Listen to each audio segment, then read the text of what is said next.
Good evening, ladies and gentlemen, and literally, I was just about ready to start playing, but listen, let me tell you a little story just before we get started.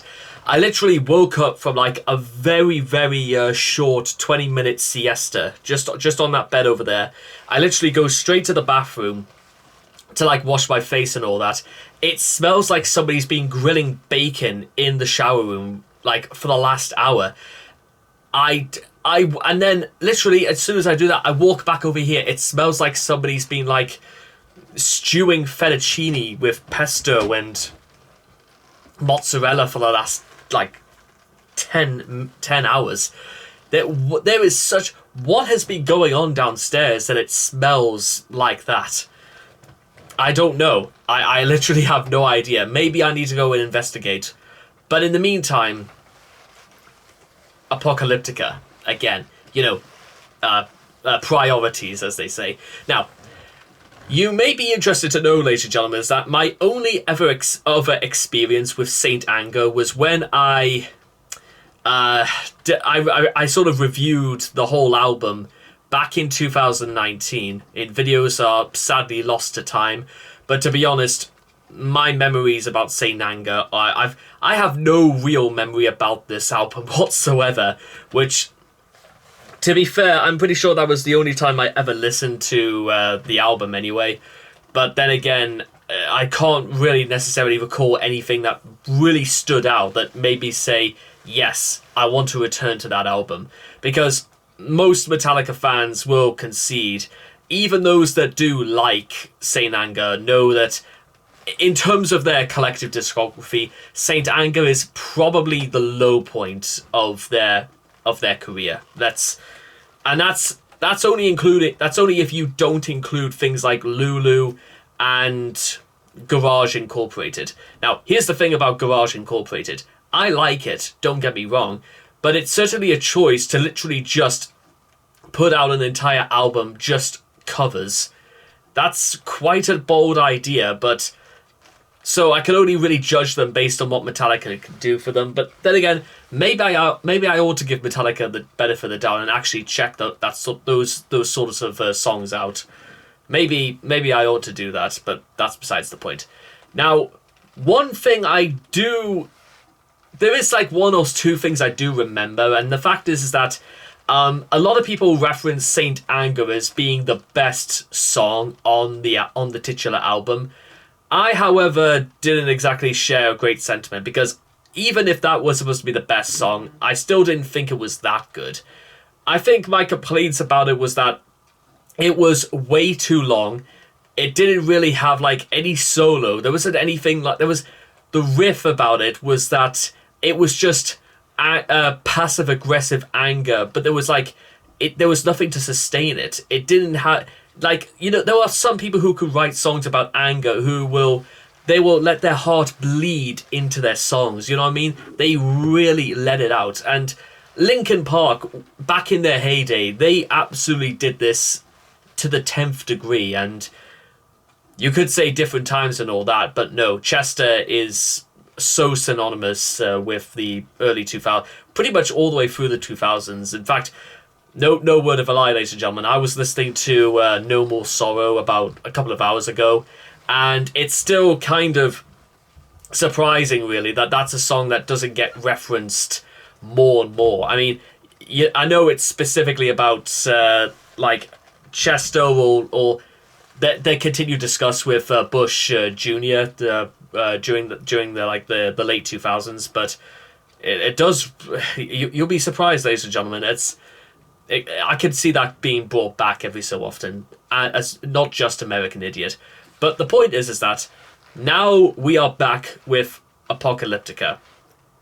And whilst I may possibly do a second proper review of Saint Anger, to be fair to it, after nearly 22 years, maybe it's not as bad, but we'll wait and see. With that being said, I think Apocalyptica have actually done something quite useful. And actually they've actually cut the song in half. So, let's see, ladies and gentlemen, maybe a smaller burst is probably what's needed. And considering I don't remember anything about how it was actually played, let's see what Apocalyptica can cook up for us. So, this is almost like checking it out for the first time, really. So let's go.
Now you see, that is just what I'm talking about.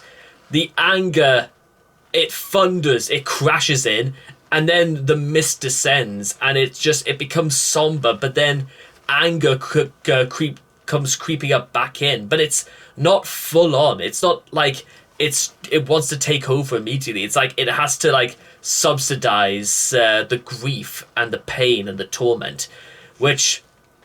Now that's as far as musical direction goes, that's fantastic. That's brilliant.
You know what? I'll be fair to Apocalyptica and say this. You know what? It certainly was a very bold idea to actually try and go for Apocalyptica.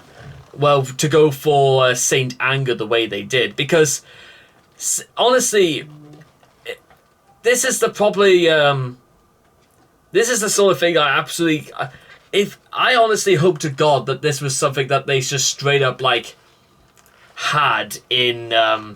This is the sort of thing that Saint Anger probably should have been, and I can tell already I'm going to be doing like Saint Anger again one of these days, probably on Classic. But this is this is what it should be. It should be in a very small, shallow burst with the sort of fired up, pent up fury and aggression that I think is absolutely sort of what they were trying to go for back in 2003.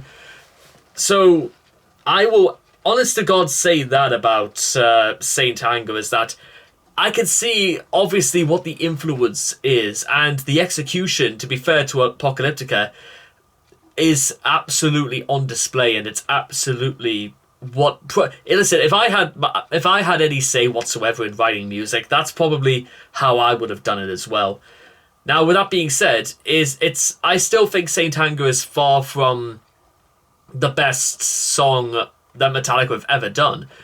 But in terms of what Apocalyptica have done, I think it's actually quite up there in terms of the things they've done. But then again, that's more down to your interpretation about... Because I think Volume 1 and 2 are two very different monsters. But for what that's worth, ladies and gentlemen, it means you get to enjoy... you can enjoy several aspects in one, and where you can enjoy several aspects in two. I'm not trying to go for which of these two is better, but you can say, without having to think about it too much, is that the influences are like profound and absolutely on display. Whilst maybe the ones in one were very unorthodox, but very nuanced. Like, we hadn't seen it quite done like that before. But with that being said, I hope all of you guys enjoyed Saint Anger by Apocalyptica, and I cannot wait to see all of you guys again in the next video. So take care, and bye-bye for now.